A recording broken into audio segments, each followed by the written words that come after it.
Ashoka, a name etched in the annals of history, is a figure shrouded in paradoxes.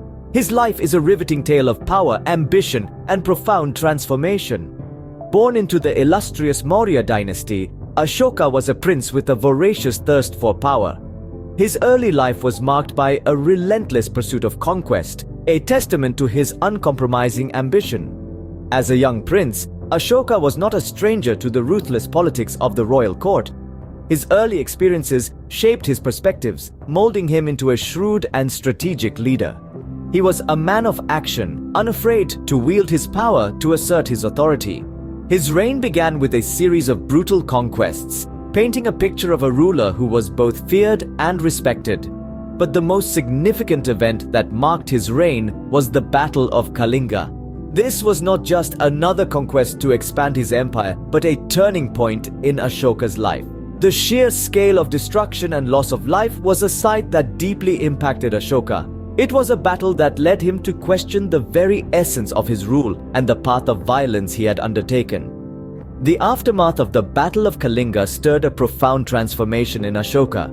The once ruthless conqueror, who left no stone unturned in his quest for power, was now a changed man. It was as if he had awoken from a deep slumber, finally seeing the consequences of his actions. This realization was the first step in his journey towards becoming a benevolent ruler. So how did this merciless conqueror evolve into a compassionate ruler? Let's delve into the journey of Ashoka. The path to Ashoka's throne was not a bed of roses. In the wake of his father, Emperor Bindusara's demise, Ashoka found himself in the throes of a power struggle.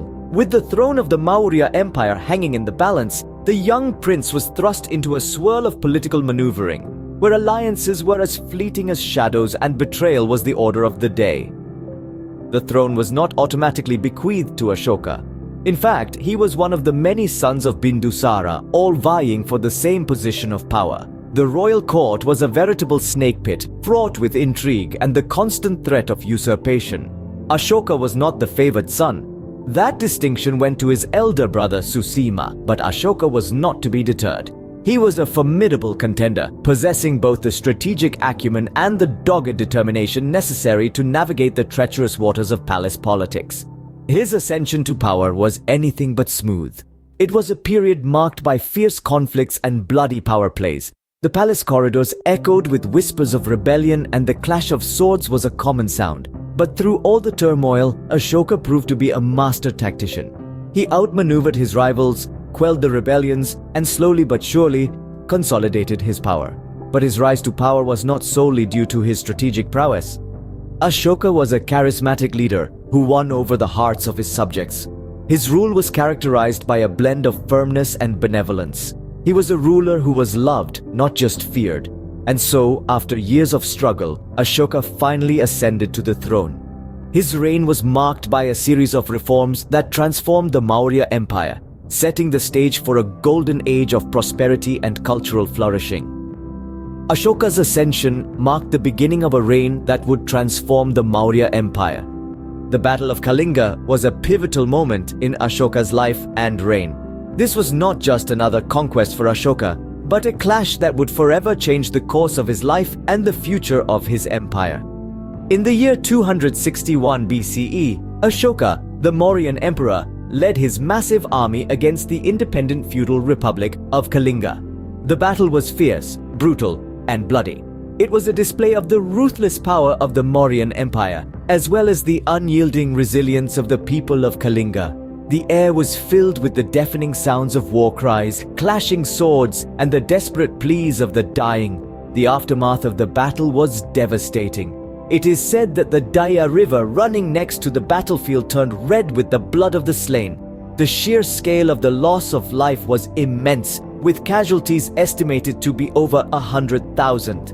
But it wasn't just the fallen soldiers. Countless civilians lost their lives, and many more were displaced. The sight of the devastated battlefield had a profound impact on Ashoka. The once ruthless ruler was filled with remorse and regret.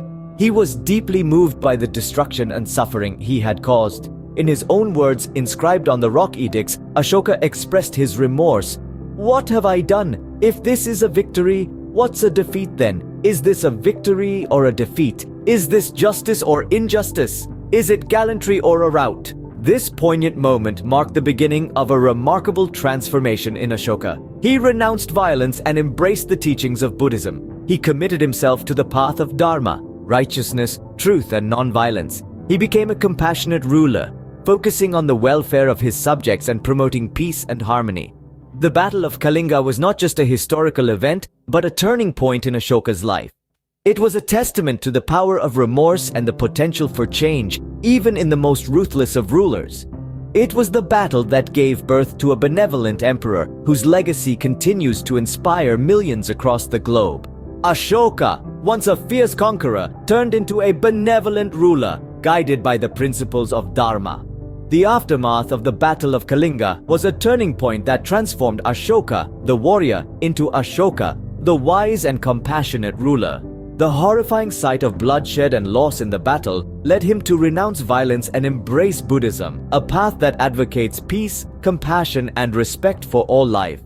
Ashoka's reign, post-Kalinga, was marked by his commitment to the principles of Dharma, or righteousness. This wasn't the law of a religion or a code of conduct for a particular class, but a universal truth that transcended borders and cultures. He sought to establish a just society where the happiness and welfare of his subjects were of paramount importance.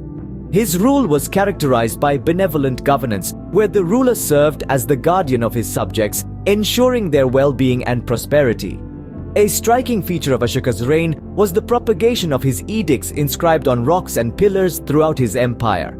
These edicts are not just historical documents, they are also moral guides that reflect Ashoka's vision of Dharma.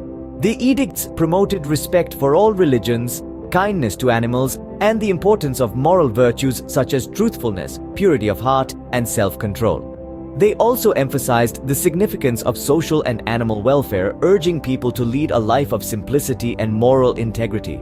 Ashoka's efforts to promote peace and harmony extended beyond his empire. He sent diplomatic missions, carrying the message of Dharma to the Hellenistic kingdoms in the West.